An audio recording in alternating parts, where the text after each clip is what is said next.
I'm Sarah from The Upcoming. A real pleasure to be able to speak to you today. Thanks for taking the time. Maybe for people who aren't familiar with the film, Rob Pece, you could give us a brief introduction.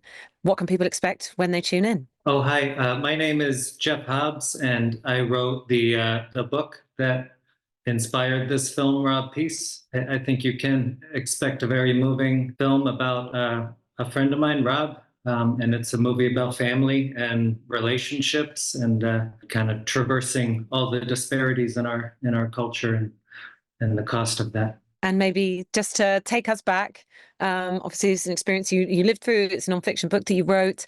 But when did you first have the idea to put your experiences down, and write this book? And what did it mean to you? Why was it so important to share your story? It's a really nice question. Thank you. And it started about 6 months at a certain point. I wanted to kind of honor my friend and celebrate my friend. He was my college roommate for 4 years. He was one of my best friends, and that's what we do for people we care about. We tell their stories, and his mom felt good about that, and it was really powerful just to reach out to the constellation of people in his life and just tell their stories. I mean, originally I wasn't planning to write a book or anything. I was just going to maybe gather some stories for his high school and his family. I call it, it's sort of an essay project that got way out of hand. What it's about is helping each other, treating each other better, just the simplest kind of help, like sitting next to a friend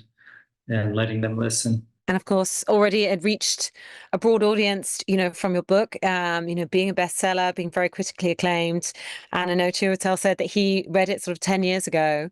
But what did it mean to you for him to have picked up on this story and, for his sophomore, directing feature to tell this on the big screen, and for it to sort of reach a whole other generation, a whole other set of people who will obviously go to the cinema and see this film and also know Rob's story? Yeah, I mean, I have so much gratitude, obviously, and gratefulness, not just for the film and Chiwetel, but for the fact that I got to know Rob myself and I got to actually be there for a lot of the real story. And then, as to your question, Chiwetel's just amazing. I mean, he had responded emotionally to the book and to Rob's story, and he came, with this powerful connection that he had and all these ideas that he had, ideas that maybe are easy to talk about, but they're very hard to follow through and do. And Chiwetel followed through. He visited Rob's family and spent time in his home and put all that heart into the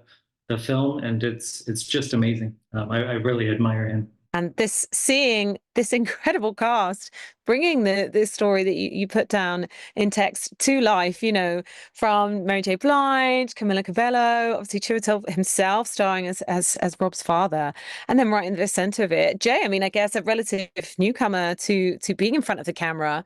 This incredible central performance, which has been much lauded by the critics as well. What was it like, and when did you first get to see the film in its entirety, and what was your initial reaction? You know what? I saw the film for the first time about 3 weeks ago with Rob Pece's entire family and his mother in Newark, New Jersey, Rob's community, and that was it was incredibly moving. It was special. And to spend the whole day with his family leading up to that, we were all, again, just very grateful for the whole thing. And why do you think it is so important to tell stories like this?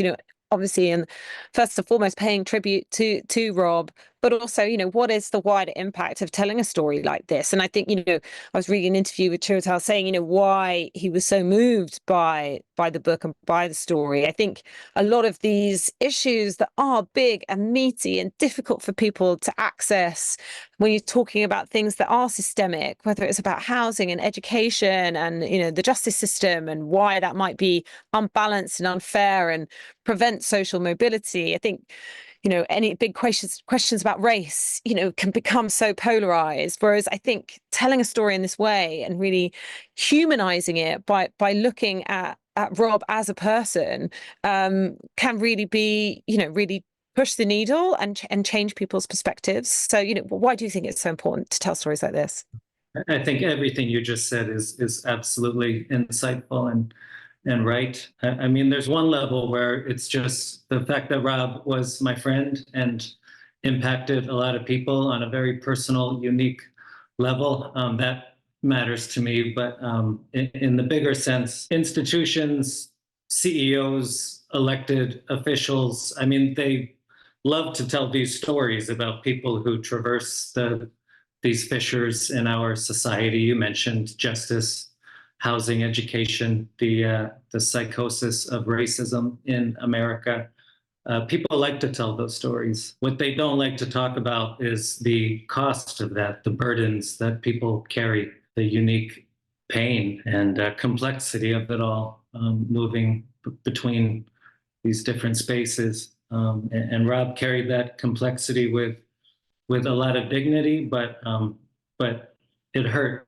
And I mean, the reason we don't like to talk about that part of it is because it's uncomfortable, and people don't like to be uncomfortable. But I think if we are going to make it easier for people to rise, I think it's important to be able to assume that discomfort and really talk and really listen. And Rob was amazing at all those things. So I hope at least the story continues that conversation. And do you feel optimistic? I mean, I guess it is a really crucial time. I mean, we've just had an election here in the UK. I know you've got one coming up there. It does feel like everything can be a bit on a knife edge and everything can turn on a dime. How's your optimism for the future? I mean, my optimism is high, and that's because I've gotten this privilege, having written the book, to visit with a lot of young people in particular, and have these conversations and hear those testimonies. And that's been very moving and positive. And as a teacher, I mean, I teach college, meeting young people. I mean, even though these issues are still very hard for young people, they haven't actually gotten much easier in the last 10 or 15 or 20 years. But when I spend time in the classroom, I feel very positive with what kids are capable of and where they're going. Thank you so much for sharing that with me. And I cannot wait for everyone else to see Rob Pece. It's lovely to chat to you. Thanks a lot.